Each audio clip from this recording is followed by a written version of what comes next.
Hello, ನಮಸ್ತೆ. ನನ್ನ ವಿಡಿಯೋಕ್ಕೆ ನಾನು ನಿಮ್ಮನ್ನ ಸ್ವಾಗತಿಸ್ತಾ ಇದ್ದೇನೆ. ಪ್ರೀತಿಯ ವಿದ್ಯಾರ್ಥಿಗಳೇ, ಕಾಲನಿಂದ ಕಳಪಡೆದ ವೇಳೆಯಲ್ಲಿ ಬದುಕುತ್ತಿರುವ ನಾವುಗಳು ಯಾವ ಘಳಿಗೆಯಲ್ಲಿಯೂ ಮತ್ತೆ ಕಾಲನನ್ನ ಸೇರಿಕೊಳ್ಳುವುದಕ್ಕೆ ಸಿದ್ಧರಿರಬೇಕಾಗತ್ತೆ. ಕೊರೋನಾ ವಿಶ್ವವ್ಯಾಪಿಯಾಗಿ ಪ್ರತಿಯೊಬ್ಬರನ್ನು ಭಯದ ನೆರಳಲ್ಲಿ ಬದುಕಿಸುತ್ತಿರುವಾಗ ಆದಷ್ಟು ಕಾಲವನ್ನು ವ್ಯರ್ಥ ಮಾಡದೆ ಜ್ಞಾನಾರ್ಜನೆಗೆ ಮಹತ್ವವನ್ನು ಕೊಡೋಣ. ಆ ನಿಟ್ಟಿನಲ್ಲಿ ನಾವು ಬಿಕಾಂ ಪ್ರಥಮ ವರ್ಷದ ಹೊಸ ವಿಷಯವಾಗಿ ಸೇರ್ಪಡೆಯಾಗಿರುವ ಕಂಪನಿ ಕಾನೂನು ಮತ್ತು ಕಾರ್ಯದರ್ಶಿ ಕರ್ತವ್ಯಗಳು ಅನ್ನುವ ವಿಷಯದ ಮೇಲೆ ಈಗಾಗಲೇ ಅನೇಕ ವಿಡಿಯೋಗಳನ್ನು ನಾನು ಯೂಟ್ಯೂಬ್ನಲ್ಲಿ ಸೇರಿಸಿದ್ದೇನೆ. ಈ ವಿಡಿಯೋದಲ್ಲಿ ಕಂಪನಿಯ ಅರ್ಥ, ವ್ಯಾಖ್ಯೆ ಮತ್ತು ಪ್ರಭೇದಗಳ ಕುರಿತು ಚರ್ಚಿಸಲಿಕ್ಕೆ ಇಚ್ಛೆ ಪಡ್ತಾ ಇದ್ದೇನೆ. ನನ್ನ ಪರಿಚಯವನ್ನ ಮಾಡಿಕೊಳ್ತಾ ಇದ್ದೇನೆ. ನಾನು ಡಾಕ್ಟರ್ ಪ್ರಜ್ಞಾ ಮತ್ತಿಹಳ್ಳಿ, ಸರ್ಕಾರಿ ಪ್ರಥಮ ದರ್ಜೆ ಕಾಲೇಜು, ಧಾರವಾಡ, ಕರ್ನಾಟಕ. ಬನ್ನಿ ಸ್ನೇಹಿತರೆ, ಸಂಯುಕ್ತ ಬಂಡವಾಳ ಕಂಪನಿ ಅಂದ್ರೆ ಏನು ಅನ್ನೋದನ್ನ ಅರ್ಥ ಮಾಡ್ಕೊಳ್ಳೋಣ. ಹಲವು ಜನರು ಒಟ್ಟುಗೂಡಿ ನಿರ್ದಿಷ್ಟವಾದ ಸಾಮಾನ್ಯ ಉದ್ದೇಶವೊಂದನ್ನು ಇಟ್ಟುಕೊಂಡು ತಮ್ಮ ಸಂಸ್ಥೆಯನ್ನ ನೋಂದಣಿ ಮಾಡಿಕೊಂಡ್ರೆ ಅದು ಕಂಪನಿ ಅಂತ ಕರೆಸ್ಕೊಳ್ಳುತ್ತೆ. ಹಾಗೆ ಅವರು ಒಟ್ಟುಗೂಡಿ ಹೊಂದಿರುವ ಸಾಮಾನ್ಯ ಉದ್ದೇಶ ಲಾಭವನ್ನ ಗಳಿಸುವುದಾಗಿರಬಹುದು, ಅಥವಾ ಲಾಭದ ಉದ್ದೇಶವನ್ನ ಅವರು ಇಟ್ಟುಕೊಳ್ಳದೆಯೂ ಇರಬಹುದು. ಹಾಗೆ ಲಾಭದ ಉದ್ದೇಶ ಇಲ್ದಿದ್ದಾಗ ಸಾಮಾನ್ಯವಾಗಿ ಯಾವುದಾದರೂ ಕಲೆ, ಸಂಸ್ಕೃತಿ, ಸಾಹಿತ್ಯ, ಸಂಗೀತ ಇತ್ಯಾದಿ ವಿಚಾರಗಳ ಒಂದು ಪ್ರಗತಿ ಅಥವಾ ಉದ್ಧಾರವನ್ನ, ದಾನ, ದಯೆ ಇತ್ಯಾದಿ ಉದ್ದೇಶಗಳನ್ನ ಅವರು ಇಟ್ಟುಕೊಂಡಿರ್ತಾರೆ. ಹಾಗೆ ಕೂಡ ಕಂಪನಿಗಳು ನಿರ್ಮಾಣಗೊಳ್ಳಬಹುದು.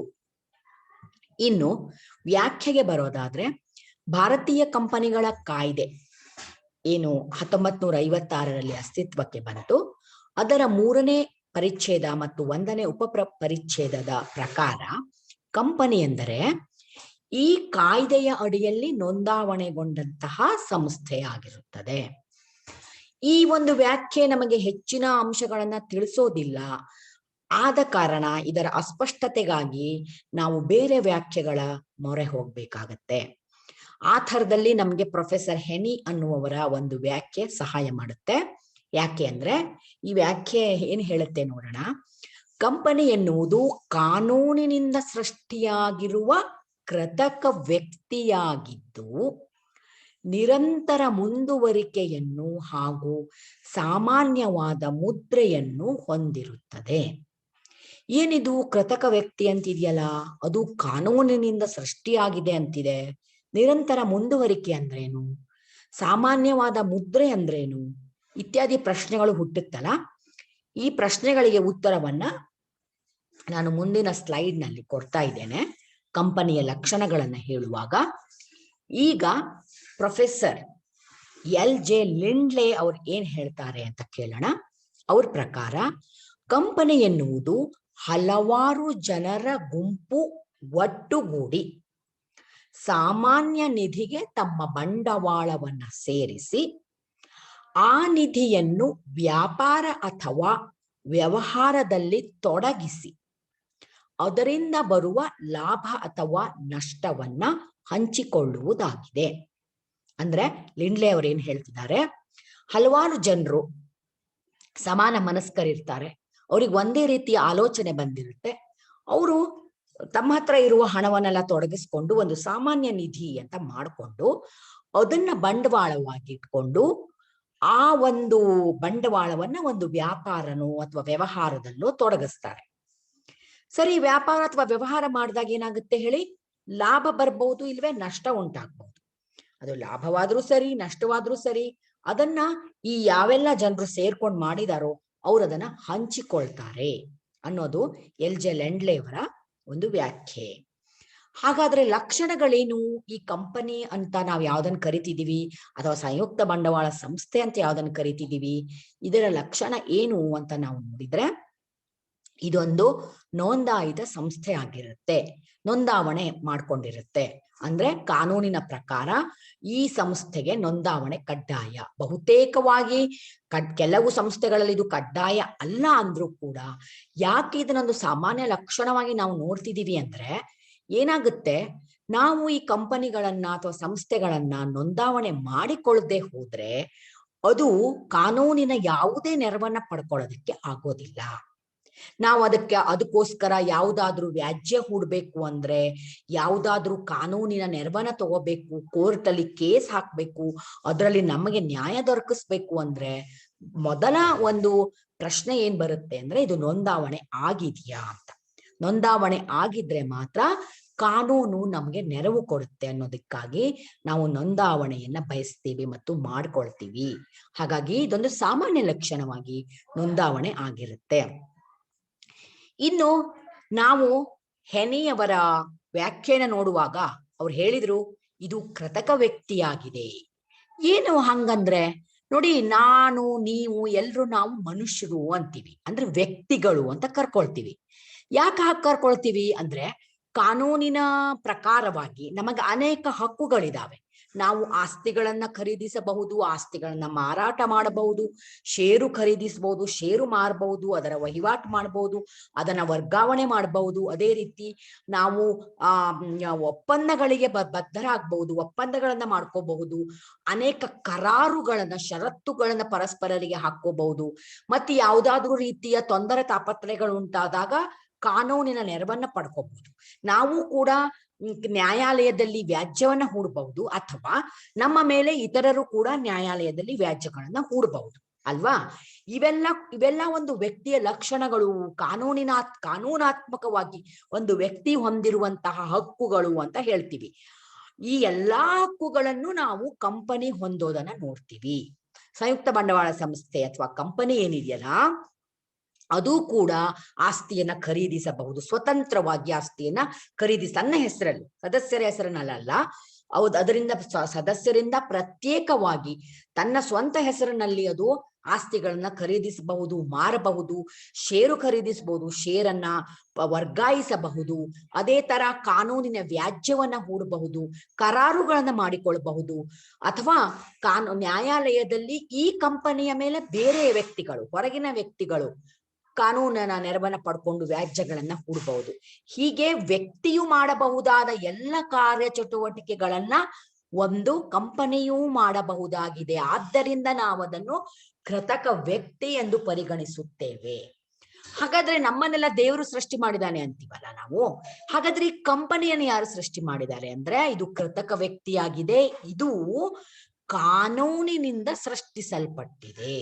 ಇಂಡಿಯನ್ ಕಂಪನೀಸ್ ಆಕ್ಟ್ ಅಂತ ನಾವೇನ್ ಹೇಳ್ತೀವಿ, ಭಾರತೀಯ ಕಂಪನಿಗಳ ಕಾಯ್ದೆಯ ಅಡಿಯಲ್ಲಿ ಇದು ಸೃಷ್ಟಿಯಾಗತ್ತೆ. ಯಾವಾಗ ಇದರ ನೋಂದಾವಣೆ ಮಾಡ್ತೀವೋ ಆವಾಗ ಇದು ಹುಟ್ಟಿತು ಅಂತೀವಿ. ನೋಂದಾವಣೆ ಮಾಡಿದಾಗ ನಾವು ಒಂದು ಬರ್ತ್ ಸರ್ಟಿಫಿಕೇಟ್ ತಗೊಂಡ್ ಹಂಗೆ ಕಂಪನಿಗಳಿಗೊಂದು ನೋಂದಾವಣಾ ಸರ್ಟಿಫಿಕೇಟ್ ಕೊಡ್ತಾರೆ, ನೋಂದಾವಣಾ ಪ್ರಮಾಣ ಪತ್ರ ಕೊಡ್ತಾರೆ. ಅದು ನಮ್ಮ ಬರ್ತ್ ಸರ್ಟಿಫಿಕೇಟ್ ಇದ್ದಂಗೆನೆ.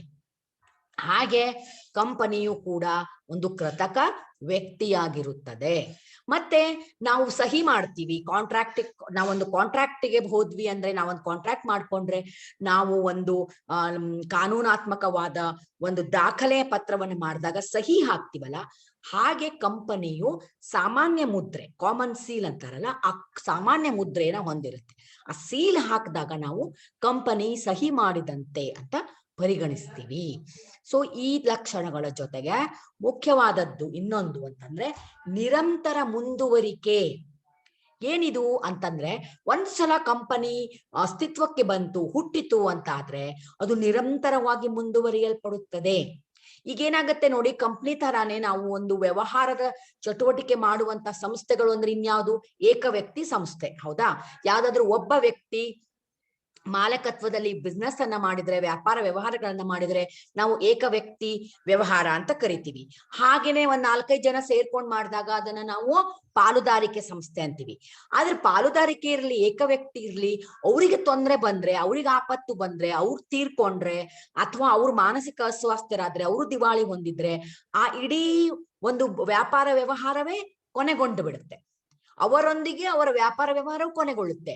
ಬಟ್ ಇಲ್ಲಿ ಈ ಒಂದು ಸಂಯುಕ್ತ ಬಂಡವಾಳ ಸಂಸ್ಥೆಯ ಮುಖ್ಯ ಲಕ್ಷಣ ಅಂತಂದ್ರೆ, ಯಾವ ಸದಸ್ಯನಿಗೆ ಏನೇ ತೊಂದರೆ ಬರ್ಲಿ, ಏನೇ ಒಂದು ಅವನಿಗೆ ಆಪತ್ತು ಬಂತು, ಅವನು ಬಿಟ್ಟು ಹೋದ ಅಥವಾ ಮತ್ತಷ್ಟು ಜನ ಬಂದ್ರು, ಯಾರು ಹೋದ್ರು ಕಂಪನಿಯು ನಿರಂತರವಾಗಿ ಮುಂದುವರಿಯುತ್ತದೆ. ಎಷ್ಟು ಜನ ಸದಸ್ಯರು ಬರಬಹುದು, ಎಷ್ಟು ಜನ ಸದಸ್ಯರು ಬಿಟ್ಟು ಹೋಗ್ಬೋದು, ಸದಸ್ಯರಿಗೆ ಯಾವುದೇ ರೀತಿಯ ವೈಯಕ್ತಿಕ ತೊಂದರೆ ತಾಪತ್ರೆಗಳು ಬಂದ್ರೂ ಕೂಡ ಅವರ ಚಟುವಟಿಕೆಗಳು ಕಂಪನಿಯ ಮೇಲೆ ಪ್ರಭಾವವನ್ನ ಬೀರುವುದಿಲ್ಲ. ಕಂಪನಿಯು ನಿರಂತರವಾಗಿ ಮುಂದುವರಿಯುತ್ತಿರುತ್ತದೆ. ನೀವು ಹಾಗಾಗಿ ಒಂದು ಸಂಯುಕ್ತ ಬಂಡವಾಳ ಸಂಸ್ಥೆಯನ್ನ ಒಂದು ಬೃಹತ್ ಆಕಾರದ ಹಡಗಿಗೆ ಹೋಲಿಸ್ಕೋಬಹುದು.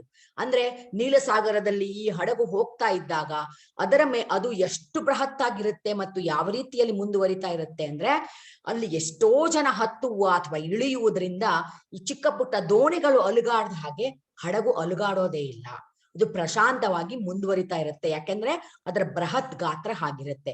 ಹಾಗೆಯೇ ಸಂಯುಕ್ತ ಬಂಡವಾಳ ಸಂಸ್ಥೆ ಕೂಡ ಅದು ಯಾರ ಬರುವಿಕೆ ಅಥವಾ ಹೋಗುವಿಕೆಯಿಂದ ತೊಂದರೆಗೊಳಗಾಗದೆ ನಿರಂತರವಾಗಿ ಮುಂದುವರಿಯುತ್ತಾ ಇರುತ್ತೆ. ಸೀಮಿತ ಹೊಣೆಗಾರಿಕೆಯನ್ನು ಮಾಡಿಕೊಳ್ಳಬಹುದು. ಕಂಪನಿಯು ಇಚ್ಛಿಸಿದಲ್ಲಿ ಅದರ ಸದಸ್ಯರುಗಳ ಹೊಣೆಗಾರಿಕೆಯನ್ನ ಅದು ಸೀಮಿತಗೊಳಿಸಬಹುದು. ಅದು ಎರಡು ರೀತಿಯಲ್ಲಿ ಸೀಮಿತಗೊಳಿಸಬಹುದು. ಒಂದು, ಅವರು ಖರೀದಿಸಿದ ಷೇರುಗಳ ಮುಖಬೆಲೆಗೆ ಸೀಮಿತಗೊಳಿಸಿಕೊಂಡಾಗ ಅದನ್ನ ನಾವು ಷೇರುಗಳಿಂದ ನಿಯಮಿತವಾದ ಹೊಣೆಗಾರಿಕೆ ಅಂತ ಕರಿತೇವೆ. ಅಥವಾ ಅದು ಒಂದು ಒಪ್ಪಂದದ ಮೂಲಕವಾಗಿ ನಿರ್ದಿಷ್ಟ ಮೊತ್ತವನ್ನು ಕೊಡುವ ಬಗ್ಗೆ ಕರಾರುಗಳನ್ನು ಮಾಡಿಕೊಂಡು ಸದಸ್ಯರುಗಳು ತಮ್ಮ ಹೊಣೆಗಾರಿಕೆಯನ್ನ ಸೀಮಿತಗೊಳಿಸಬಹುದು. ಈ ವಿಚಾರವನ್ನ ಮುಂದಿನ ಸ್ಲೈಡ್ಗಳಲ್ಲಿ ನಾವು ಹೆಚ್ಚು ವಿವರವಾಗಿ ಚರ್ಚಿಸಲಿಕ್ಕಿದೆ. ಹಾಗೆಯೇ ಷೇರುಗಳ ವರ್ಗಾವಣೆಗೊಳ್ಳುವಿಕೆ ಬಹಳ ಮುಖ್ಯವಾದ ಲಕ್ಷಣ. ಇದು ಕೇವಲ ಸಂಯುಕ್ತ ಬಂಡವಾಳ ಸಂಸ್ಥೆಯ ಸಾರ್ವಜನಿಕ ಕಂಪನಿಗಳಲ್ಲಿ ಮಾತ್ರ ಕಂಡು ಬರುವ ಲಕ್ಷಣ. ಅದರ ಸದಸ್ಯರುಗಳು ತಮ್ಮ ಷೇರುಗಳನ್ನ ಎಷ್ಟು ಸಲ ಬೇಕಾದ್ರೂ ವರ್ಗಾಯಿಸಬಹುದು, ಎಷ್ಟು ಜನರಿಗೆ ಬೇಕಾದ್ರೂ ವರ್ಗಾಯಿಸಬಹುದು.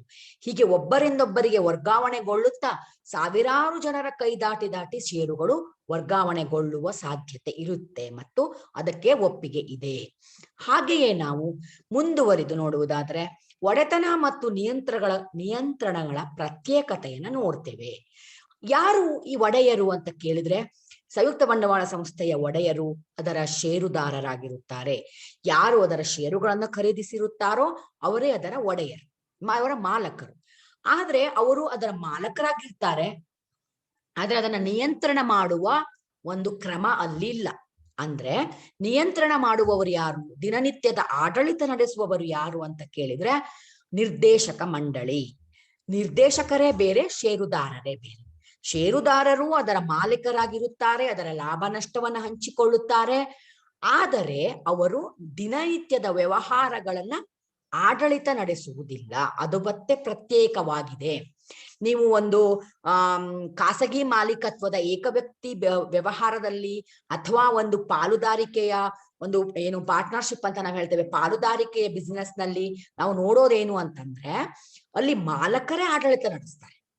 ಆದ್ರೆ ಸಂಯುಕ್ತ ಬಂಡವಾಳ ಸಂಸ್ಥೆಯಲ್ಲಿ ಒಡೆತನ ಮತ್ತು ಮಾಲಕತ್ವದಲ್ಲಿ ಸ್ಪಷ್ಟವಾದ ಪ್ರತ್ಯೇಕತೆಯನ್ನ ನಾವು ನೋಡ್ತೇವೆ. ಹಾಗೆಯೇ ಇದು ಬೃಹತ್ ಪ್ರಮಾಣದ ಸದಸ್ಯತ್ವವನ್ನ ಹೊಂದಿದೆ. ಸಾರ್ವಜನಿಕ ಕಂಪನಿ ಏನಿದೆಯಲ್ಲ ಅದಕ್ಕೆ ಗರಿಷ್ಠ ಸಂಖ್ಯೆ ಅನ್ನೋದೇ ಇಲ್ಲ, ಎಷ್ಟು ಜನ ಬೇಕಾದ್ರೂ ಸದಸ್ಯರಾಗಬಹುದು, ಅದಕ್ಕೆ ಗರಿಷ್ಠ ಸಂಖ್ಯೆ ಅನ್ನೋದೇ ಇಲ್ಲ. ಆದ್ರಿಂದ ನೂರಾರು, ಸಾವಿರಾರು, ಲಕ್ಷಾಂತರ ಜನರನ್ನ ತನ್ನ ಸದಸ್ಯರನ್ನಾಗಿ ಸಾರ್ವಜನಿಕ ಕಂಪನಿ ಮಾಡಿಕೊಳ್ಳಬಹುದು. ಬೃಹತ್ ಪ್ರಮಾಣದ ವಹಿವಾಟು ಯಾಕೆ ಅಂತಂದ್ರೆ ಅಲ್ಲಿ ಬಂಡವಾಳವನ್ನು ಕೂಡ ಅದು ತನ್ನ ಒಂದು ಸಂಸ್ಥೆಯನ್ನ ನೋಂದಣಿ ಮಾಡಿಕೊಳ್ಳುವಾಗ ಮನವಿ ಪತ್ರವನ್ನ ತಯಾರಿಸುತ್ತೆ. ಮನವಿ ಪತ್ರದಲ್ಲಿ ಒಂದು ಬಂಡವಾಳದ ಕಲಮು ಅಂತಿರುತ್ತೆ. ಆ ಬಂಡವಾಳದ ಕಲಮಿನಲ್ಲಿ ಅದು ಎಷ್ಟು ಕೋಟ್ಯಾಂತರ ರೂಪಾಯಿಗಳ ಒಂದು ನಮೂದನೆ ಮಾಡಿರುತ್ತೋ ಅಷ್ಟು ಬಂಡವಾಳವನ್ನು ತನ್ನ ಜೀವಿತಾವಧಿಯಲ್ಲಿ ಹೊಂದಬಹುದು. ಅದಕ್ಕೂ ಕೂಡ ಒಪ್ಪಿಗೆಯನ್ನ, ಪರವಾನಗಿಯನ್ನು ಅದು ಪಡೆದುಕೊಳ್ಳುವ ಸಾಧ್ಯತೆ ಇದೆ. ಆದ್ದರಿಂದ ಬೃಹತ್ ಪ್ರಮಾಣದಲ್ಲಿ ಸದಸ್ಯತ್ವವನ್ನು ಮಾಡಿಕೊಳ್ಳಬಹುದು, ಬೃಹತ್ ಪ್ರಮಾಣದ ವಹಿವಾಟನ್ನು ಕೂಡ ಅದು ನಡೆಸಲು ಸಾಧ್ಯವಿದೆ. ಲಾಭ ಅಥವಾ ನಷ್ಟಗಳನ್ನ ಹಂಚಿಕೊಳ್ಳಲಾಗುತ್ತೆ. ಯಾರೋ ಒಬ್ರು ಇಬ್ರು, ಯಾವುದೋ ಒಂದು ಕೆಲವೇ ಸೀಮಿತ ವರ್ಗವೋ ಲಾಭವನ್ನ ಪಡೆದುಕೊಳ್ಳುವ ಪ್ರಶ್ನೆಯೇ ಇಲ್ಲ. ಲಾಭ ಮತ್ತು ನಷ್ಟಗಳನ್ನ ಅವರು ಹೂಡಿದ ಬಂಡವಾಳ ಅಥವಾ ಅವರು ಖರೀದಿಸಿದ ಷೇರುಗಳ ಪ್ರಮಾಣದಲ್ಲಿ ಅವರು ಅದನ್ನ ಡಿವಿಡೆಂಡ್ ರೂಪದಲ್ಲಿ ಪಡೆದುಕೊಳ್ಳುತ್ತಾರೆ. ಲಾಭಾಂಶ ಅಂತ ನಾವೇನನ್ನ ಕರಿತೀವಿ, ಡಿವಿಡೆಂಡ್ ಅಂತ ಏನನ್ನ ಕರಿತೀವಿ, ಆ ರೂಪದಲ್ಲಿ ಅವರು ಅದರ ಲಾಭ ಅಥವಾ ನಷ್ಟಗಳನ್ನ ಹಂಚಿಕೊಳ್ಳುತ್ತಾರೆ. ಹೀಗೆ ನಾವು ಪ್ರಮುಖವಾಗಿ ಸಂಯುಕ್ತ ಬಂಡವಾಳ ಸಂಸ್ಥೆ ಅಥವಾ ಕಂಪನಿಗಳ ಒಂದು ಲಕ್ಷಣಗಳನ್ನ ನೋಡಿದ್ವಿ. ಇನ್ನು ಇದನ್ನ ನಾವು ಹೇಗೆ ವಿಭಾಗಿಸ್ತೇವೆ, ಇದರಲ್ಲಿ ಎಷ್ಟು ವಿಧಗಳಿದಾವೆ, ಎಷ್ಟು ಪ್ರಭೇದಗಳಿದಾವೆ ಅಂತ ನೋಡೋದಾದ್ರೆ, ನಾವಿದನ್ನ ಕಾನೂನು ಅಥವಾ ಶಾಸನದ ಆಧಾರದ ಮೇಲೆ ವಿಭಾಗಿಸಬಹುದು. ಆಗ ಶಾಸನಬದ್ಧ ಕಂಪನಿ, ಸನ್ನದು ಪಡೆದ ಕಂಪನಿ ಮತ್ತು ನೋಂದಾಯಿತ ಕಂಪನಿ ಅಂತ ಅವುಗಳನ್ನ ವಿಭಾಗಿಸಬಹುದು. ಇನ್ನು ಅದರ ಸದಸ್ಯರುಗಳಿಗೆ ಹೊಣೆಗಾರಿಕೆ ಇರುತ್ತಲ್ಲ, ಅದು ನಿಯಮಿತ ಹೊಣೆಗಾರಿಕೆಯೋ ಅನಿಯಮಿತ ಹೊಣೆಗಾರಿಕೆಯೋ ಅನ್ನುವ ವಿಚಾರದ ಮೇಲೆ ಷೇರುಗಳಿಂದ ನಿಯಮಿತ ಹೊಣೆಗಾರಿಕೆ, ಭರವಸೆಯಿಂದ ನಿಯಮಿತ ಹೊಣೆಗಾರಿಕೆ ಮತ್ತು ಅನಿಯಮಿತ ಕಂಪನಿ ಎಂಬುದಾಗಿ ಅವುಗಳನ್ನ ನಾವು ವಿಭಾಗಿಸುತ್ತೇವೆ.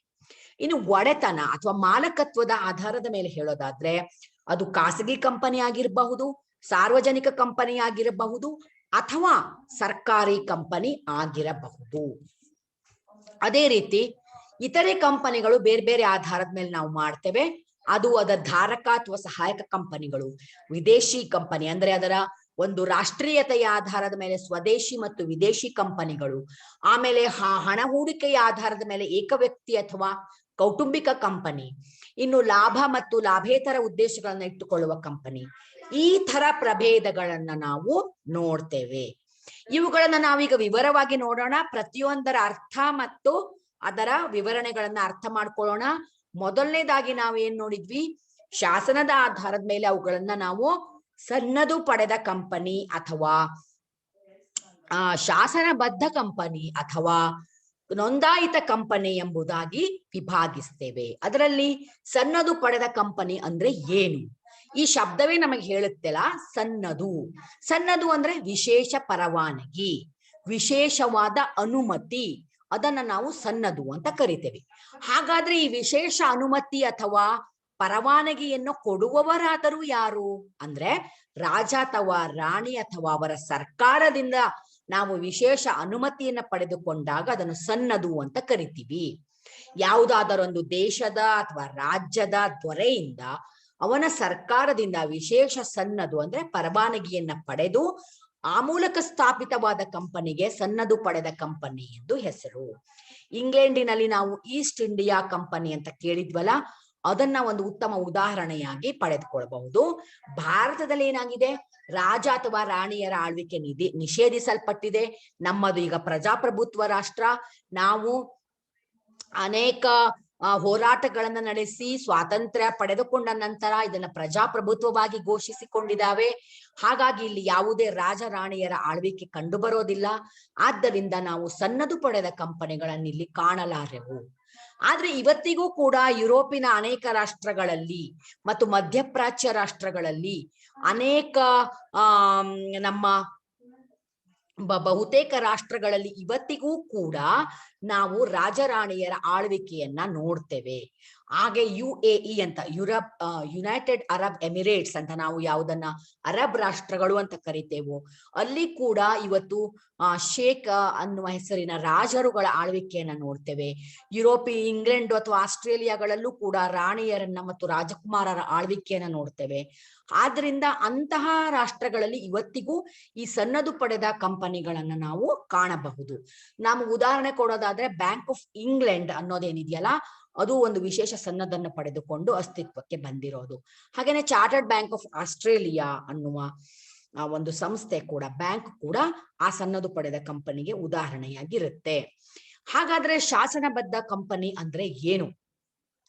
ವಿಶೇಷವಾದ ಕಾನೂನುಗಳನ್ನ ನಾವು ಶಾಸನಗಳು ಅಂತ ಕರಿತೀವಿ. ಶಾಸನ ಸಭೆಯು ಪಾಸು ಮಾಡಿದ ವಿಶೇಷ ಶಾಸನ ಅಂದ್ರೆ ಸ್ಟ್ಯಾಟ್ಯೂಟ್ ಅಂತ ಇಂಗ್ಲಿಷ್ ನಲ್ಲಿ ಹೇಳ್ತೀವಿ.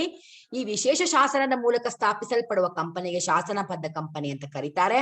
ಏನಾಗುತ್ತೆ ಅಂತಂದ್ರೆ, ರೈಲು ಮಾರ್ಗ, ರಸ್ತೆ ಸಾರಿಗೆ, ವಿದ್ಯುತ್ ಪೂರೈಕೆ ಮೊದಲಾದ ಲೋಕೋಪಯೋಗಿ ಸಂಸ್ಥೆಗಳನ್ನ ಯಾವತ್ತಿಗೂ ಕೂಡ ನಾವು ಸಾಮಾನ್ಯವಾದ ಕಾನೂನಿನಿಂದ ಸ್ಥಾಪಿಸಲಿಕ್ಕೆ ಸಾಧ್ಯವಿಲ್ಲ. ಈಗ ನಮ್ಮ ಭಾರತೀಯ ಸಂವಿಧಾನದಲ್ಲಾಗಲಿ ಭಾರತೀಯ ಕಾನೂನಿನಲ್ಲಾಗಲಿ ಇಂತಹ ಕಂಪನಿಗಳನ್ನ ಒಂದೊಮ್ಮೆ ನಾವು ಸ್ಥಾಪಿಸಿದರೆ ಅವುಗಳಿಗೆ ಸಂಬಂಧಪಡುವ ಕಾನೂನುಗಳು ಇಲ್ಲ. ಹಾಗಾಗಿ ಅವುಗಳಿಗಾಗಿಯೇ ಪ್ರತ್ಯೇಕವಾದ ಕಾನೂನುಗಳನ್ನ ನಾವು ಮಾಡಿಕೊಳ್ಬೇಕಾಗತ್ತೆ. ಆದ್ದರಿಂದ ನಾವು ಶಾಸನಗಳನ್ನ ಮಾಡಿಕೊಂಡು ಅದರ ಅಡಿಯಲ್ಲಿ ಈ ಕಂಪನಿಗಳನ್ನ ಸ್ಥಾಪಿಸಿಕೊಳ್ಳುವ ಪರಿಪಾಠವಿದೆ. ನಿಮ್ಗೆ ಉದಾಹರಣೆ ಕೊಡ್ಬೇಕು ಅಂತಂದ್ರೆ, ಭಾರತದಲ್ಲಿ ರಿಸರ್ವ್ ಬ್ಯಾಂಕ್ ಆಫ್ ಇಂಡಿಯಾ, ನಿಮ್ಗೆಲ್ರಿಗೂ ಗೊತ್ತು. ಭಾರತದಲ್ಲಿ ಬ್ಯಾಂಕುಗಳ ಬ್ಯಾಂಕ್ ಆಗಿ, ಸರ್ಕಾರದ ಬ್ಯಾಂಕ್ ಆಗಿ ಒಂದು ಸಂಸ್ಥೆ ಬೇಕಾಗಿತ್ತು. ಕೇಂದ್ರ ಬ್ಯಾಂಕ್ ಆಗಿ ಒಂದು ವ್ಯವಹರಿಸಲಿಕ್ಕೆ ಸಂಸ್ಥೆ ಬೇಕಾದಾಗ ಅದಕ್ಕಾಗಿಯೇ ನಾವು ವಿಶೇಷ ಕಾನೂನನ್ನ ಮಾಡಿಕೊಂಡ್ವಿ. ಅದರ ಹೆಸರು reserve bank of India act ಅಥವಾ RBI ಆಕ್ಟ್. ಈ ಆಕ್ಟ್ ಏನು ಅಂದ್ರೆ ಇದೇ ಶಾಸನ. ಹೀಗೊಂದು ಆಕ್ಟ್ ಅಥವಾ ಶಾಸನವನ್ನ ನಾವು ಮಾಡಿಕೊಂಡು ಅದರ ಅಡಿಯಲ್ಲಿ ಈ ಸಂಸ್ಥೆಯನ್ನ ಸ್ಥಾಪಿಸಿದ್ವಿ. ಅದೇ ರೀತಿ ಭಾರತೀಯ ರೈಲುಗಳಿಗಾಗಿಯೇ, ರೈಲುಗಳು ಬರ್ಬೇಕಾದಾಗ ರೈಲಿಗಾಗಿ ಒಂದು ಪ್ರತ್ಯೇಕವಾದ ಒಂದು ಕಂಪನಿಯನ್ನ ಸ್ಥಾಪಿಸಬೇಕಾದಾಗ ನಾವೊಂದು ವಿಶೇಷ ಕಾಯ್ದೆಯನ್ನ ಮಾಡ್ಕೊಂಡ್ವಿ, ಇಂಡಿಯನ್ ರೈಲ್ವೇಸ್ ಆಕ್ಟ್. ನಾವು ಪ್ರತ್ಯೇಕವಾಗಿ ಕಾಯ್ದೆಯನ್ನ ತಂದ್ವಿ ಮತ್ತು ಅದರ ಅಡಿಯಲ್ಲಿ ಭಾರತೀಯ ರೈಲುಗಳನ್ನ ನಾವು ರೈಲ್ವೆ ಕಂಪನಿಯನ್ನ ಕೂಡ ನಾವು ಸ್ಥಾಪಿಸಿಕೊಂಡ್ವಿ. ಹಾಗೆಯೇ ನಮ್ಮ ಇನ್ಶೂರೆನ್ಸ್ಗೆ ಸಂಬಂಧಪಟ್ಟ ಹಾಗೆ ಲೈಫ್ ಇನ್ಶೂರೆನ್ಸ್, ಭಾರತೀಯ ಜೀವ ವಿಮಾ ನಿಗಮ, ಭಾರತೀಯ ಜೀವ ವಿಮಾ ಕಾಯ್ದೆ ಅಂತ ಮಾಡ್ಕೊಂಡ್ವಿ. ಅದರಲ್ಲಿ ಪ್ರತ್ಯೇಕವಾದ ಕಾನೂನನ್ನ ಮಾಡಿಕೊಂಡು ಅದರ ಅಡಿಯಲ್ಲಿ ಈ ಕಂಪನಿ ಬಂತು. ಆದ್ದರಿಂದ ಭಾರತೀಯ ಜೀವ ವಿಮಾ ನಿಗಮ ಇದಕ್ಕೊಂದು ಉತ್ತಮ ಉದಾಹರಣೆಯಾಗಿ ನೋಡಬಹುದು. ಯೂನಿಟ್ ಟ್ರಸ್ಟ್ ಆಫ್ ಇಂಡಿಯಾ ಅಂತ ನೀವು ಕೇಳಿರಬಹುದು. ಇದು ಕೂಡ UTI ಆಕ್ಟ್ ಅಂತ ಒಂದು ಸ್ಪೆಷಲ್ ಆಕ್ಟ್ ಅನ್ನ ಮಾಡಿಕೊಂಡು ಅದರ ಅಡಿಯಲ್ಲಿ ಸ್ಥಾಪಿತವಾದಂತಹ ಸಂಸ್ಥೆಯಾಗಿದೆ. ಹಾಗೆ ಮೆಟ್ರೋಕ್ಕಾಗಿಯೇ ಸಪರೇಟ್ ಆಕ್ಟ್ ಅನ್ನ ಮಾಡ್ಕೊಂಡು ನಾವು ಮೆಟ್ರೋ ಸಂಸ್ಥೆಯನ್ನ ಸ್ಥಾಪಿಸ್ಕೊಂಡ್ವಿ. ಅಂತಹ ಉದಾಹರಣೆಗಳನ್ನ ಕೊಡಬಹುದು. ಇನ್ನು ನಮ್ಗೆ ಭಾರತೀಯ ಕಾನೂನುಗಳ ಕಾಯ್ದೆ ಗೊತ್ತು, ಇಂಡಿಯನ್ ಕಂಪನೀಸ್ ಆಕ್ಟ್ 1956ರಲ್ಲಿ ಅಸ್ತಿತ್ವಕ್ಕೆ ಬಂತು. ಈ ಕಾಯ್ದೆಯ ಅಡಿಯಲ್ಲಿ ಸ್ಥಾಪಿತವಾದ ಎಲ್ಲ ಕಂಪನಿಗಳನ್ನ ನಾವು ನೋಂದಾಯಿತ ಕಂಪನಿಗಳು ಅಂತ ಕರಿತೀವಿ. 1956ರ ಕಂಪನಿಗಳ ಕಾನೂನಿನ ಪ್ರಕಾರ ರಚಿತವಾದ ಕಂಪನಿಗಳು ಎಲ್ಲವೂ ಕೂಡ ಆಲ್ಮೋಸ್ಟ್ ಎಲ್ಲಾ ಕಂಪನಿಗಳು ನೋಂದಾಯಿತ ಕಂಪನಿಗಳಾಗಿರ್ತವೆ. ಭಾರತದಲ್ಲಿ ಬಹುತೇಕ ಕಂಪನಿಗಳು ಈ ಪ್ರಭೇದದಲ್ಲಿ ಬರ್ತಾವೆ. ಇದಿಷ್ಟನ್ನ ನಾವು ಯಾವ್ದರ ಅಡಿಯಲ್ಲಿ ನೋಡಿದ್ವಿ ಅಂತಂದ್ರೆ, ಒಂದು ಶಾಸನದ ದೃಷ್ಟಿಕೋನದಿಂದ ನಾವು ಈ ತರ 3 ಪ್ರತ್ಯೇಕವಾದ ಕಂಪನಿಯ ಪ್ರಭೇದಗಳನ್ನ ನೋಡಿದ್ವಿ. ಈಗ ಸದಸ್ಯರುಗಳ ಹೊಣೆಗಾರಿಕೆ ಆಧಾರದ ಮೇಲೆ ಅದು ನಿಯಮಿತವೋ ಅನಿಯಮಿತವೋ, ನಿಯಮಿತವಾದರೆ ಯಾವ ತರ ಅಂತ ನಾವು ಪ್ರಭೇದಗಳನ್ನ ನೋಡ್ತೀವಿ. ಷೇರುಗಳಿಂದ ನಿಯಮಿತವಾದ ಕಂಪನಿ, ಭರವಸೆಯಿಂದ ಅಂದ್ರೆ ಒಪ್ಪಂದದ ಮೂಲಕ ಅನ್ಬಹುದು, ಭರವಸೆಯಿಂದ ನಿಯಮಿತವಾದ ಕಂಪನಿ ಮತ್ತು ಅನಿಯಮಿತ ಕಂಪನಿ. ಹೀಗೆ 3 ಪ್ರಭೇದಗಳನ್ನ ನಾವು ನೋಡ್ತೀವಿ. ಅದರಲ್ಲಿ ಮೊದಲನೇದು ಷೇರುಗಳಿಂದ ನಿಯಮಿತ ಕಂಪನಿ ಅಂದ್ರೆ ಇದಕ್ಕೆ ಷೇರು ಬಂಡವಾಳ ಹೊಂದಿರುತ್ತೆ ಮತ್ತು ಸದಸ್ಯರ ಹೊಣೆಗಾರಿಕೆ ಸೀಮಿತವಾಗಿರುತ್ತೆ. ಎಷ್ಟಕ್ಕೆ ಸೀಮಿತ ಅಂದ್ರೆ ಅವರು ಖರೀದಿಸಿದ ಷೇರುಗಳ ಮುಖಬೆಲೆಯ ಮೊತ್ತಕ್ಕೆ ಮಾತ್ರ ಸೀಮಿತ. ಉದಾಹರಣೆ ಕೊಡೋದಾದ್ರೆ, ಒಬ್ಬ ಕಿರಣ್ ಅಂತ ಒಬ್ಬನಿದಾನೆ ಅನ್ಕೊಳ್ಳಿ, ಅವನು 5,000 ಬೆಲೆಯ ಷೇರುಗಳನ್ನ ಖರೀದಿ ಮಾಡಿದ್ದಾನೆ. ಈಗ ಅವನ ಹೊಣೆಗಾರಿಕೆ ಎಷ್ಟು ಅಂತ ಕೇಳಿದ್ರೆ ₹5,000. ಅಂದ್ರೆ ಕಿರಣನ ಆಸ್ತಿ ಪಾಸ್ತಿಗಳು ಎಷ್ಟೇ ಇದ್ದಿರಬಹುದು, ಆದರೆ ಆತ ಅದಕ್ಕೆ ಜವಾಬ್ದಾರನಾಗಿರುವುದಿಲ್ಲ. ಈ ಕಂಪನಿಗೆ ಯಾವುದೇ ರೀತಿಯ ಆರ್ಥಿಕ ಸಂಕಷ್ಟ ಬಂದ್ರೆ ಕಿರಣನ ಹತ್ತಿರ ಇರುವಂತ ಕೋಟ್ಯಾಂತರ ಆಸ್ತಿ ಪಾಸ್ತಿಗಳು ಕಂಪನಿ ಪಡೆದುಕೊಳ್ಳಲಿಕ್ಕೆ ಸಾಧ್ಯ ಇಲ್ಲ. ಯಾಕೆಂದ್ರೆ ಅವನದು ನಿಯಮಿತವಾದ ಹೊಣೆಗಾರಿಕೆ. ಆದ್ರಿಂದ ಅದು ಕೇವಲ ಸೀಮಿತ ಹೊಣೆಗಾರಿಕೆ, ಅದು ಕೂಡ ಷೇರುಗಳ ಮುಖಬೆಲೆಗೆ ಸೀಮಿತವಾಗಿರುತ್ತೆ. ಕೆಲವು ಕಂಪನಿಗಳಲ್ಲಿ ಷೇರು ಬಂಡವಾಳವೇ ಇರೋದಿಲ್ಲ. ಹಾಗಿದ್ದಾಗ ಷೇರು ಖರೀದಿ ಪ್ರಶ್ನೆನೇ ಇಲ್ಲ. ಹಾಗಾದ್ರೆ ಅಲ್ಲಿರುವ ಸದಸ್ಯರುಗಳನ್ನ ನಾವು ಎಷ್ಟರ ಮಟ್ಟಿಗೆ ಅವರ ಹೊಣೆಗಾರಿಕೆಯನ್ನ ಇಟ್ಕೋಬಹುದು ಅಂತ ಪ್ರಶ್ನಿಸಿದ್ರೆ, ಅವರು ನಮ್ಮ ಸದಸ್ಯರಾಗುವಾಗ ಒಂದು ನಿರ್ದಿಷ್ಟ ಮೊತ್ತಕ್ಕೆ ಭರವಸೆ ಕೊಟ್ಟಿರ್ತಾರೆ, ಗ್ಯಾರಂಟಿ ಭರವಸೆ ಕೊಟ್ಟಿರ್ತಾರೆ, ನಾನು ಈ ಮೊತ್ತದ ಬಂಡವಾಳಕ್ಕೆ ಹೊಣೆಗಾರನಾಗಿರ್ತೇನೆ ಅಂತ. ಅವರು ಯಾವ ಒಂದು ಮೊತ್ತವನ್ನು ನಮೂದಿಸಿರ್ತಾರೋ, ಸಹಿ ಮಾಡಿರ್ತಾರೋ ಆ ಮೊತ್ತಕ್ಕೆ ಮಾತ್ರ ನಾವು ಅವರ ಹೊಣೆಗಾರಿಕೆಯನ್ನು ಸೀಮಿತಗೊಳಿಸುತ್ತೇವೆ. ಯಾಕೆಂದ್ರೆ ಈ ಕಂಪನಿಯಲ್ಲಿ ಷೇರು ಬಂಡವಾಳ ಇರೋದಿಲ್ಲ, ಇದು ಲಾಭ ಗಳಿಸುವ ಉದ್ದೇಶವನ್ನು ಹೊಂದಿರೋದಿಲ್ಲ. ಸಾಮಾನ್ಯವಾಗಿ ಇದರ ಉದ್ದೇಶ ಏನಿರುತ್ತೆ ಅಂದ್ರೆ ಕಲೆ ಸಂಸ್ಕೃತಿಗಳ ಹಿತರಕ್ಷಣೆ ಮಾಡೋದು, ಸಮಾಜ ಸೇವೆ ಮಾಡೋದು, ಏನೋ ಒಂದಾಗಿರುತ್ತೆ.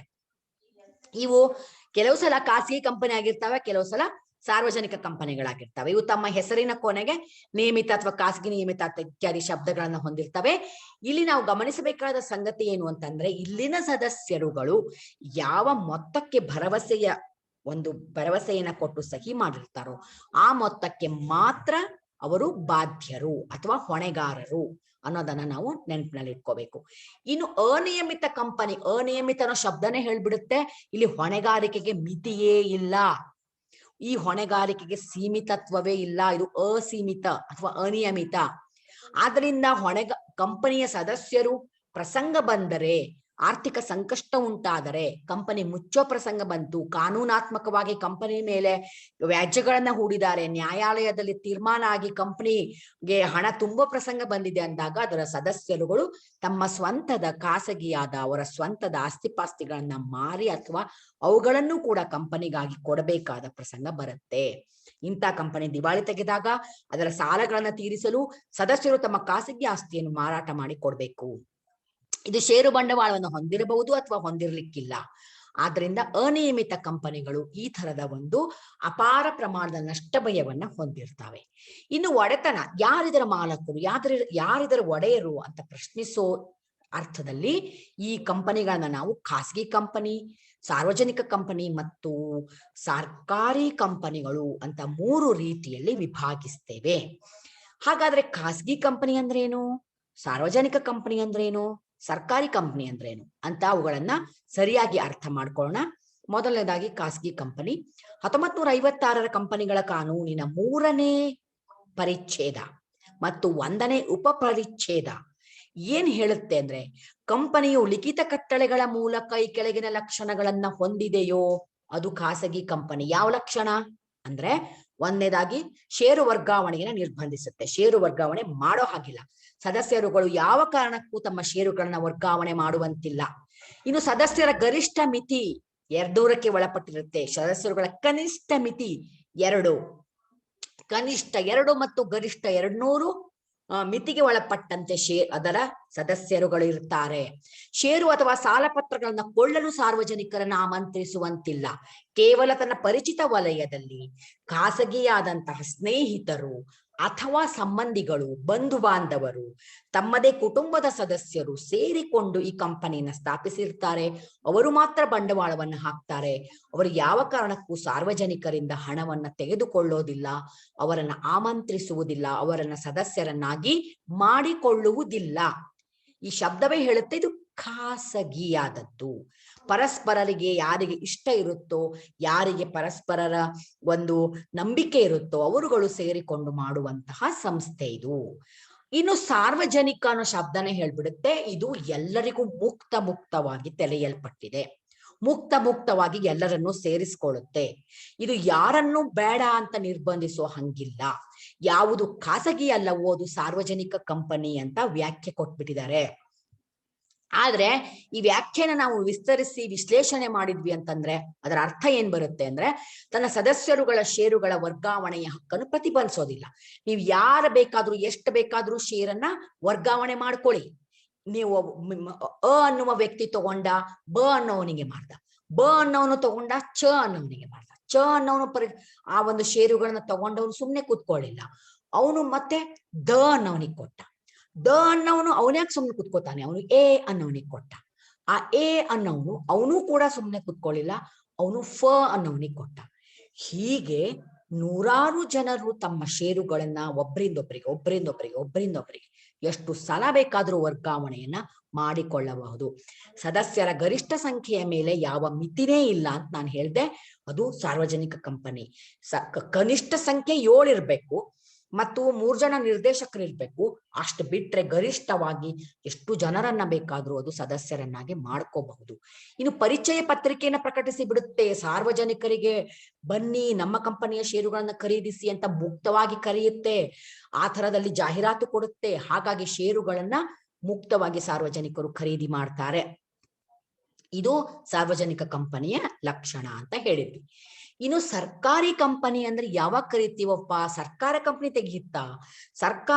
ಸರ್ಕಾರಿ ಕಂಪನಿ ಅಂದ್ರೆ ಅರ್ಥ ಏನು ಅಂತಂದ್ರೆ, ಕಂಪನಿಗಳ ಕಾನೂನಿನ 617ನೇ ಪರಿಚ್ಛೇದ ಅದು ಏನ್ ಹೇಳುತ್ತೆ ಅಂದ್ರೆ, ಯಾವುದಾದ್ರೂ ಕಂಪನಿ ಷೇರು ಬಂಡವಾಳವನ್ನ ಮಾರುವಾಗ ರಾಜ್ಯ ಸರ್ಕಾರವಾಗಲಿ ಅಥವಾ ಕೇಂದ್ರ ಸರ್ಕಾರವಾಗಲಿ ಅಥವಾ ಯಾವುದೋ ರಾಜ್ಯ ಮತ್ತು ಕೇಂದ್ರ ಸರ್ಕಾರಗಳು ಜಂಟಿಯಾಗಿ ಆಗಲಿ ಆ ಕಂಪನಿಯ ಷೇರು ಬಂಡವಾಳವನ್ನ ಖರೀದಿಸಲಿಕ್ಕೆ ಬರ್ತಾರೆ. ಬಂದು 51% ಅಂದ್ರೆ ಅರ್ಧಕ್ಕಿಂತ ಹೆಚ್ಚಿನ ಷೇರುಗಳನ್ನ ಅವರು ಖರೀದಿ ಮಾಡ್ತಾರೆ. ಆಗ ಅದನ್ನ ನಾವು ಸರ್ಕಾರಿ ಕಂಪನಿ, ಯಾಕೆ ಹೇಳಿ, ಅರ್ಧಕ್ಕಿಂತ ಹೆಚ್ಚಿನ ಷೇರುಗಳನ್ನ ಖರೀದಿಸಿದ ಮೇಲೆ ಅರ್ಧಕ್ಕಿಂತ ಹೆಚ್ಚಿನ ಒಂದು ವೋಟಿಂಗ್ ರೈಟ್ಸ್ ಅಥವಾ ಮತದಾನದ ಹಕ್ಕು ಬಂದ್ಬಿಡ್ತು. ಅರ್ಧಕ್ಕಿಂತ ಹೆಚ್ಚು ಮತದಾನದ ಹಕ್ಕು ಬಂದ್ಮೇಲೆ ನಿರ್ಧಾರ ತಗೊಳ್ಳೋರು ಅವರೇ ಆದ್ರು, ಅಥವಾ ಅವ್ರ ಮತ ಹಾಕಿ ನಿರ್ಧಾರ ತಗೊಳ್ಳೋದೇ ಕಾನೂನಾಗ್ಬಿಡುತ್ತೆ, ಅಥವಾ ಅಲ್ಲಿ ಆಡಳಿತ ನಡೆಯುತ್ತೆ. ಅವರು ಬಯಸಿದಂತೆ ಆಡಳಿತ ನಡೆಯುತ್ತೆ, ಅವರು ಇಚ್ಛಿಸಿದಂತೆ ಆಡಳಿತ ನಡೆಯುತ್ತೆ. ಹಾಗಾಗಿ ಸರ್ಕಾರ ಅರ್ಧಕ್ಕಿಂತ ಹೆಚ್ಚಿನ ಷೇರನ್ನ ತಗೊಳ್ಳೋದು ಅಂದ್ರೆ ಅರ್ಥ ಸರ್ಕಾರ ಅದರ ಆಡಳಿತ ನಡೆಸೋದು, ಅದರ ನಿರ್ಧಾರಗಳಲ್ಲಿ ಭಾಗಿಯಾಗೋದು. ಹಾಗಾಗಿ ನಾವು ಅದನ್ನ ಸರ್ಕಾರಿ ಕಂಪನಿ ಅಂತ ಕರಿತೀವಿ. ಈಗ ನಾವು ಖಾಸಗಿ ಕಂಪನಿ ಅಂದ್ರೆ ಏನು ಅಂತ ತಿಳ್ಕೊಂಡಿದ್ದೇವೆ, ಸಾರ್ವಜನಿಕ ಕಂಪನಿ ಅಂದ್ರೂ ಅರ್ಥ ಮಾಡ್ಕೊಂಡಿದ್ದೇವೆ. ಆದ್ರೆ ಈ ಅರ್ಥ ನಮಗೆ ಇನ್ನಷ್ಟು ಸ್ಪಷ್ಟ ಆಗ್ಬೇಕು ಅಂದ್ರೆ ಅವುಗಳ ನಡುವಿನ ವ್ಯತ್ಯಾಸಗಳನ್ನ ನಾವು ಗಮನಿಸಬೇಕು ಮತ್ತು ಅರ್ಥ ಮಾಡ್ಕೋಬೇಕು. ಹಾಗಾಗಿ ಬನ್ನಿ ನಾವೀಗ ನೋಡೋಣ ಖಾಸಗಿ ಮತ್ತು ಸಾರ್ವಜನಿಕ ಕಂಪನಿಗಳ ನಡುವಿನ ವ್ಯತ್ಯಾಸ ಏನಿದೆ. ಖಾಸಗಿ ಕಂಪನಿಯಲ್ಲಿ ನಾವು ಗಮನಿಸಿದ್ವಿ, ಕನಿಷ್ಠ 2 ಸದಸ್ಯರು ಇರ್ಬೇಕು, ಹಾಗೆಯೇ ಗರಿಷ್ಠ ಸದಸ್ಯರ ಸಂಖ್ಯೆ 200 ಆಗಿರುತ್ತೆ. ಕನಿಷ್ಠ ನಿರ್ದೇಶಕರು 2 ಇರ್ಬೇಕು. ಸಾರ್ವಜನಿಕರಿಗೆ ಅದು ಷೇರುಗಳನ್ನ ಖರೀದಿ ಮಾಡಲು ಆಹ್ವಾನಿಸುವುದಿಲ್ಲ, ಕೇವಲ ತನ್ನ ಖಾಸಗಿ ವಲಯದಲ್ಲಿ ಮಾತ್ರ ಷೇರು ಅಥವಾ ಬಂಡವಾಳವನ್ನ ಅದು ಹಾಕಿಕೊಳ್ಳುತ್ತೆ. ಸದಸ್ಯರುಗಳ ಷೇರು ವರ್ಗಾವಣೆ ಮಾಡುವಂತಿಲ್ಲ. ಒಮ್ಮೆ ಸದಸ್ಯರಾದ್ರೆ ಅವರೇ ಕಡೆವರೆಗೆ ಮುಂದುವರಿಬೇಕು. ಯಾವ ಕಾರಣಕ್ಕೂ ತಮ್ಮ ಷೇರನ್ನ ಮತ್ತೊಬ್ಬರಿಗೆ ಕೊಟ್ಟು ತಾವು ಸರ್ಕೊಂಡು ಮತ್ತೊಬ್ಬರನ್ನ ಒಳಗೆ ಹೋಗಿಸಿ ಆ ರೀತಿಯ ಯಾವುದೇ ಅವಕಾಶ ಇರುವುದಿಲ್ಲ. ಸಾರ್ವಜನಿಕ ಕಂಪನಿಯನ್ನ ನೋಡಿದ್ರೆ ನೀವು ಅಲ್ಲಿ ಕನಿಷ್ಠ 7 ಜನ ಇರ್ಬೇಕು. ಸದಸ್ಯರ ಗರಿಷ್ಠ ಸಂಖ್ಯೆಗೆ ಮಿತಿನೇ ಇಲ್ಲ, ಎಷ್ಟು ಜನ ಬೇಕಾದರೂ ಸದಸ್ಯರಾಗಬಹುದು. ಮತ್ತೆ ಕನಿಷ್ಠ ನಿರ್ದೇಶಕರು 3 ಜನ ಇರ್ಬೇಕು ಇಲ್ಲಿ ಕನಿಷ್ಠ. ಸಾರ್ವಜನಿಕರಿಗೆ ಷೇರು ಖರೀದಿಗೆ ಆಹ್ವಾನವಿರುತ್ತದೆ ಮತ್ತು ಸದಸ್ಯರುಗಳು ಷೇರು ವರ್ಗಾವಣೆಯನ್ನ ಬೇಕಾದಾಗ ಮಾಡ್ಕೋಬಹುದು. ಅವ್ರಿಗೆ ಯಾವ ಪ್ರತಿಬಂಧ, ಅಡ್ಡಿ, ಆತಂಕ ಇಲ್ಲ. ತಮ್ಮ ಷೇರುಗಳನ್ನ ವರ್ಗಾಯಿಸುವ ಸಂಪೂರ್ಣ ಸ್ವಾತಂತ್ರ್ಯ ಆ ಸದಸ್ಯರಿಗೆ ಇದೆ. ಎಲ್ಲಿ? ಸಾರ್ವಜನಿಕ ಕಂಪನಿಯಲ್ಲಿ. ಇನ್ನು ಖಾಸಗಿ ಕಂಪನಿ, ಸಾರ್ವಜನಿಕ ಕಂಪನಿಯ ನಿರ್ಮಾಣದಲ್ಲಿ 4 ಹಂತಗಳು ಬರ್ತವೆ. ಅಂದ್ರೆ ಒಂದು ಸಾರ್ವಜನಿಕ ಕಂಪನಿ ನಿರ್ಮಾಣ ಆಗ್ಬೇಕು, ಅದನ್ನ ನಾನು ಮುಂದಿನ ವಿಡಿಯೋದಲ್ಲಿ ಚರ್ಚೆ ಮಾಡ್ತೇನೆ, ಕಂಪನಿಗಳ ನಿರ್ಮಾಣ ಅಂತ. ಆಗ ನೀವು ಗಮನಿಸ್ತೀರಿ, ಸಾರ್ವಜನಿಕ ಕಂಪನಿಯ ನಿರ್ಮಾಣದಲ್ಲಿ 4 ಹಂತಗಳು ಬರ್ತವೆ. ಮತ್ತು ಒಂದು ಸಾರ್ವಜನಿಕ ಕಂಪನಿ ತನ್ನ ವ್ಯವಹಾರ ಆರಂಭಿಸಬೇಕು ಅಂತಂದ್ರೆ ಅದು ಆ ವ್ಯವಹಾರ ಆರಂಭ ಪ್ರಮಾಣ ಪತ್ರ ಅನ್ನುವಂತಹ ಒಂದು ಸರ್ಟಿಫಿಕೇಟ್, ಅದನ್ನ ಯಾರು ಕೊಡ್ತಾರೆ ಅಂದ್ರೆ ಕಂಪನಿಗಳ ನೋಂದಣಾಧಿಕಾರಿ ಅಂತ ಇರ್ತಾನೆ, ರಿಜಿಸ್ಟ್ರಾರ್ ಆಫ್ ಕಂಪನೀಸ್. ಆ ಕಂಪನಿಗಳ ನೋಂದಣಾಧಿಕಾರಿಯು ಈ ವ್ಯವಹಾರ ಆರಂಭ ಪ್ರಮಾಣ ಪತ್ರ, ಕಮೆನ್ಸ್ಮೆಂಟ್ ಆಫ್ ಬಿಸ್ನೆಸ್ ಸರ್ಟಿಫಿಕೇಟ್ ಕೊಟ್ಟ ಮೇಲೆನೆ ಅದು ತನ್ನ ವ್ಯವಹಾರವನ್ನ ಆರಂಭಿಸಬೇಕು. ಮತ್ತೆ ಶಾಸನಬದ್ಧ ಸಭೆ, ಸ್ಟ್ಯಾಟ್ಯೂಟರಿ ಮೀಟಿಂಗ್ ಅಂತ ಕರೀತಾರೆ, ಶಾಸನಬದ್ಧ ಸಭೆ ಅದು ಸಾರ್ವಜನಿಕ ಕಂಪನಿಗೆ ಕಡ್ಡಾಯ, ಮಸ್ಟ್ ಅಂಡ್ ಶುಡ್, ನಡೆಸಲೇಬೇಕು ಅಂತ ಇರುತ್ತೆ. ಪರಿಚಯ ಪತ್ರಿಕೆ ಅಥವಾ ಪ್ರಾಸ್ಪೆಕ್ಟಸ್ ಅಂತ ನಾವೇನು ಹೇಳ್ತೇವೆ, ಅದನ್ನು ಕೂಡ ಸಾರ್ವಜನಿಕ ಕಂಪನಿ ಕಡ್ಡಾಯವಾಗಿ ಪ್ರಕಟಿಸಬೇಕು. ಅದನ್ನೇ ನೀವು ಖಾಸಗಿ ಕಂಪನಿಯ ದೃಷ್ಟಿಕೋನದಿಂದ ನೋಡಿದಾಗ ಈಗ ನಾವು ಸಾರ್ವಜನಿಕ ಕಂಪನಿಯ ನಿರ್ಮಾಣದಲ್ಲಿ 4 ಹಂತ ಅಂತ ಹೇಳಿದ್ವಿ. ಆದ್ರೆ ಖಾಸಗಿ ಕಂಪನಿಯ ನಿರ್ಮಾಣದಲ್ಲಿ 2 ಹಂತಗಳು ಮಾತ್ರ ಇರುತ್ತವೆ. ಈ ಖಾಸಗಿ ಕಂಪನಿಯು ನೋಂದಣಿ ಪ್ರಮಾಣ ಪತ್ರ ಅನ್ನೋದು ಸಿಕ್ಕ ತಕ್ಷಣ ವ್ಯವಹಾರ ಆರಂಭಿಸಿಬಿಡುತ್ತೆ. ಆದ್ರೆ ಸಾರ್ವಜನಿಕ ಕಂಪನಿ ನೋಂದಣಿ ಪ್ರಮಾಣ ಪತ್ರ ಸಿಕ್ಕ ಮೇಲೆ ಮತ್ತಷ್ಟು ಹಂತಗಳನ್ನ ಮುಗಿಸಿಕೊಂಡು ವ್ಯವಹಾರ ಆರಂಭ ಪ್ರಮಾಣ ಪತ್ರ ಅನ್ನೋದನ್ನೊಂದು ತಗೊಂಡು ಆಮೇಲೆ ತನ್ನ ವ್ಯವಹಾರವನ್ನ ಶುರು ಮಾಡುತ್ತೆ. ಖಾಸಗಿ ಕಂಪನಿ ಒಳಗೆ ಯಾವ ಸಭೆನೂ ಕಡ್ಡಾಯ ಅಲ್ಲ. ನಾವು ಸಾರ್ವಜನಿಕ ಕಂಪನಿಯಲ್ಲಿ ಏನ್ ನೋಡಿದ್ವಿ, ಶಾಸನಬದ್ಧ ಸಭೆ ಅನ್ನೋದು ಅಲ್ಲಿ ಕಡ್ಡಾಯ, ಬಟ್ ಅದು ಖಾಸಗಿ ಕಂಪನಿಗಿಲ್ಲ. ಪರಿಚಯ ಪತ್ರಿಕೆನೂ ಅದಕ್ಕೆ ಕಡ್ಡಾಯ ಇಲ್ಲ, ಅದೇ ಸಾರ್ವಜನಿಕ ಕಂಪನಿಗಾದ್ರೆ ಅದು ಕಡ್ಡಾಯ. ಈ ಎಲ್ಲಾ ವ್ಯತ್ಯಾಸಗಳನ್ನ ನಾವು ಗಮನಿಸಿದಾಗ ಖಾಸಗಿ ಸಾರ್ವಜನಿಕ ಕಂಪನಿಗಳು ನಮ್ಗೀಗ ಇನ್ನಷ್ಟು ಅರ್ಥ ಆಗಿದಾವೆ ಅಲ್ವಾ. ಈಗಿನ್ನು ನಾವು ನಿಯಂತ್ರಣ ಅಂತ ಏನ್ ಹೇಳ್ತೀವಿ, ಕಂಟ್ರೋಲ್ ಅಂತ ಹೇಳ್ತೀವಲ್ಲ, ಆ ನಿಯಂತ್ರಣದ ಆಧಾರದ ಮೇಲೆ ಹಾಗಾದ್ರೆ ನಾವು ಕಂಪನಿಗಳನ್ನ ವಿಭಜನೆ ಮಾಡಬಹುದಾ ಅಂತ ನೋಡಿದ್ರೆ ನಾವು ಎರಡು ರೀತಿಯಲ್ಲಿ ವಿಭಜನೆ ಮಾಡಬಹುದು. ಒಂದು ಧಾರಕ ಕಂಪನಿ ಅಂತ, ಇನ್ನೊಂದು ಸಹಾಯಕ ಕಂಪನಿ. ಇಂಗ್ಲಿಷ್ ನಲ್ಲಿ ಅದನ್ನ ಹೋಲ್ಡಿಂಗ್ ಕಂಪನಿ ಮತ್ತು ಸಬ್ಸಿಡಿಯರಿ ಕಂಪನಿ ಅಂತ ಕರೀತಾರೆ. ಧಾರಕ ಕಂಪನಿ ಅಂದ್ರೆ ಏನು ಅಂತ ಅರ್ಥ ಮಾಡ್ಕೊಳ್ಳೋಣ. ಯಾವ ಕಂಪನಿಯು ಸಹಾಯಕ ಕಂಪನಿ ಅಥವಾ ಇನ್ನೊಂದು ಕಂಪನಿಯನ್ನ ನಿಯಂತ್ರಿಸುತ್ತದೆಯೋ ಅದು ಧಾರಕ ಕಂಪನಿ ಆಗಿದೆ. ಹೆಂಗಪ್ಪ ನಿಯಂತ್ರಿಸುತ್ತೆ ಅಂದ್ರೆ, ಈ ಪರಿಚ್ಛೇದದ ಪ್ರಕಾರ ಕೆಲವು ಸಂಗತಿಗಳನ್ನ ನಾವು ಅರ್ಥ ಮಾಡ್ಕೊಂಡ್ರೆ ನಮಗೆ ಯಾವುದು ಧಾರಕ ಯಾವುದು ಸಹಾಯಕ ಅನ್ನೋದು ಅರ್ಥ ಆಗ್ಬಿಡುತ್ತೆ. ಬೇರೆ ಕಂಪನಿಯು ಇದರ ನಿರ್ದೇಶಕ ಮಂಡಳಿಯ ರಚನೆಯನ್ನ ನಿಯಂತ್ರಿಸಿದರೆ, ಅಂದ್ರೆ ಅದರ ನಿರ್ದೇಶಕರು ಯಾರಾಗ್ಬೇಕು ಅಂತ ತಾನು ನಿರ್ಧರಿಸೋ ತರ ಅದರ ನಿರ್ದೇಶಕ ಮಂಡಳಿಯ ರಚನೆಯನ್ನೇ ಅದು ನಿಯಂತ್ರಿಸಿದರೆ, ಅಥವಾ ಷೇರು ಬಂಡವಾಳದಲ್ಲಿ 50ಕ್ಕಿಂತ ಹೆಚ್ಚು ಅಂದ್ರೆ ಅರ್ಧಕ್ಕಿಂತ ಹೆಚ್ಚು ಬಂಡವಾಳವನ್ನ ಆ ಬೇರೆ ಕಂಪನಿ ಅಂತ ನಾವು ಹೇಳ್ತಿದೀವಲ್ಲ ಅದು ಹೊಂದಿದ್ರೆ, ಅಥವಾ ಬೇರೆ ಕಂಪನಿ ಇನ್ನೊಂದು ಕಂಪನಿಯ ಸಹಾಯಕ ಕಂಪನಿ ಆಗಿದ್ದರೆ, ಈ ತರ ನಾವು ಮೂರು ವಿಧದಲ್ಲಿ ಒಂದು ಕಂಪನಿ ಇನ್ನೊಂದರ ಧಾರಕ ಕಂಪನಿ ಆಗೋದನ್ನ ನೋಡ್ತೀವಿ. ಅದನ್ನ ನಾವು ಒಂದು ಉದಾಹರಣೆ ಮೂಲಕ ನೋಡಬಹುದಾದ್ರೆ, ಇಲ್ಲಿ ಒಂದು ಕಂಪನಿ ಇದೆ, ಎ ಕಂಪನಿ ಅಂತ. ಈ ಕಂಪನಿ ಏನ್ ಮಾಡುತ್ತಾ ಇದೆ ಅಂದ್ರೆ, ಬಿ ಕಂಪನಿಯಲ್ಲಿ ಅದು 60% ಹೆಚ್ಚಿನ ಷೇರುಗಳನ್ನ ಖರೀದಿ ಮಾಡ್ತಾ ಇದೆ. ಅವಾಗೇನಾಯ್ತು, ಅದರ ಅರ್ಧಕ್ಕಿಂತ ಹೆಚ್ಚು ಷೇರುಗಳನ್ನ ಎ ಖರೀದಿ ಮಾಡಿದಾಗ ಎ ಕಂಪನಿಯಲ್ಲಿ ಈಗ ಒಂದು ಮತದಾನದ ಹಕ್ಕು ಬಂದ್ಬಿಡ್ತು. ಅರ್ಧಕ್ಕಿಂತ ಹೆಚ್ಚಿನ ಪಾಲು ಅದರಲ್ಲಿದೆ ಅಂದ್ರೆ ಅಷ್ಟು ಮತ ಅದರಲ್ಲಿದೆ ಅಂತ. ಹಾಗೆ ವೋಟಿಂಗ್ ಪವರ್ ಅಥವಾ ಮತದ ಹಕ್ಕು ಬಂದಾಗ ಅದು ನಿರ್ಧಾರಗಳನ್ನ ತಗೊಂಡ್ಬಿಡುತ್ತೆ.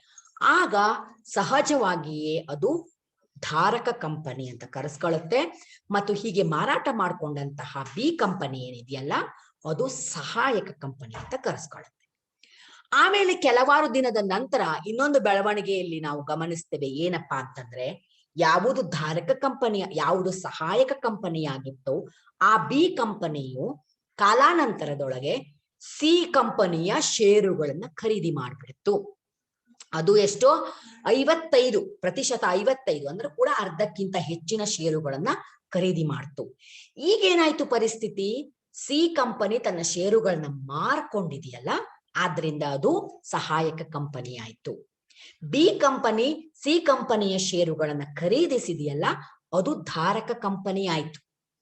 ಸಿಗೆ ಬಿ ಅನ್ನೋದು ಧಾರಕ ಅಷ್ಟೇ ಅಲ್ಲ, ಈ ಮೊದಲೇ ಎ ಕಂಪನಿಯು ಬಿ ಕಂಪನಿಯ ಷೇರುಗಳನ್ನ ಖರೀದಿಸಿ ಮೊದಲೇ ಧಾರಕವಾಗಿ ಕೂತಿತ್ತು. ಹಾಗಾಗಿ ಎ ಈಗ ಬಿ ಕಂಪನಿಗೂ ಧಾರಕ, ಸಿ ಕಂಪನಿಗೂ ಧಾರಕ. ಮಾಲಕನ ಮಾಲಕ ಅಂತ ನಾವೇನ್ ಹೇಳ್ತೀವಿ, ರಾಜನ ರಾಜ ಅಂತೀವಲ್ಲ, ಹಾಗೆ ಇದು ಹೋಲ್ಡಿಂಗ್ ಕಂಪನಿಯ ಹೋಲ್ಡಿಂಗ್ ಅಲ್ವಾ. ಸಿ ಕಂಪನಿಗೆ ಹೋಲಿಸಿದಾಗ ಬಿ ಏನಿದೆ ಅದು ಹೋಲ್ಡಿಂಗ್ ಕಂಪನಿ ಅಥವಾ ಧಾರಕ ಕಂಪನಿ. ಅದರ ಧಾರಕನಾಗಿ ಎ ಇದೆ. ಆದ್ದರಿಂದ ಎ ಅನ್ನೋದು ಬಿ ಕಂಪನಿಗೂ ಕೂಡ ಧಾರಕವಾಗುತ್ತೆ, ಸಿ ಕಂಪನಿಗೂ ಕೂಡ ಧಾರಕ ಕಂಪನಿ ಆಗುತ್ತೆ. ಹೀಗೆ ಯಾವ ಕಂಪನಿಯ ಅರ್ಧಕ್ಕಿಂತಲೂ ಹೆಚ್ಚಿನ ಷೇರುಗಳನ್ನ ಇನ್ನೊಂದು ಕಂಪನಿ ಖರೀದಿಸುತ್ತದೆಯೋ ಆಗ ಆ ಖರೀದಿ ಮಾಡಿದ ಕಂಪನಿ ಧಾರಕ ಎಂದು ಕರೆಸಿಕೊಳ್ಳುತ್ತದೆ ಮತ್ತು ಮಾರಾಟ ಮಾಡಿದ ಕಂಪನಿಯು ಸಹಾಯಕ ಕಂಪನಿಯಾಗಿ ಗುರುತಿಸಲ್ಪಡುತ್ತದೆ. ಇನ್ನು ನಾವು ದೇಶೀಯತೆಯ ಆಧಾರದ ಮೇಲೆ ಹೇಳೋದಾದ್ರೆ, ಯಾವ ದೇಶದಲ್ಲಿ ಹುಟ್ಟಿದೀರಾ ಆ ದೇಶೀಯತೆ ನಿಮಗೆ ಸಿಗುತ್ತೆ ಅಲ್ವಾ. ನಾವೆಲ್ಲ ಭಾರತದ ಸಂಜಾತರು, ಭಾರತದಲ್ಲಿ ಹುಟ್ಟಿದೀವಿ. ಆದ್ದರಿಂದ ನಾವು ನಮ್ಮ ದೇಶೀಯತೆಯ ರಾಷ್ಟ್ರೀಯತೆ ಅಥವಾ ನ್ಯಾಷನಾಲಿಟಿ ಅಂತ ಕೇಳಿದಾಗ ನಾವೇನ್ ಹೇಳ್ತೀವಿ, ಭಾರತ ಅಂತ ಗುರುತಿಸ್ಕೋತೀವಿ. ಹಾಗೆ ಕಂಪನಿಗೂ ಕೂಡ ಅದು ಎಲ್ಲಿ ಹುಟ್ಟಿದೆ ಅನ್ನೋದ್ರ ಮೇಲಿಂದ ಅದರ ರಾಷ್ಟ್ರೀಯತೆಯ ನಿರ್ಧಾರ ಆಗತ್ತೆ. ಹುಟ್ಟಿದೆ ಅಂತ ನಾವು ಕಂಪನಿ ಯಾಕೆ ಹೇಳ್ತೀವಿ ಅಂದ್ರೆ, ಅದು ಆರ್ಟಿಫಿಷಿಯಲ್ ಪರ್ಸನ್, ನಿಮ್ಗೆಲ್ರಿಗೂ ಗೊತ್ತು, ಅದು ಕೃತಕ ವ್ಯಕ್ತಿಯಾಗಿರುತ್ತದೆ.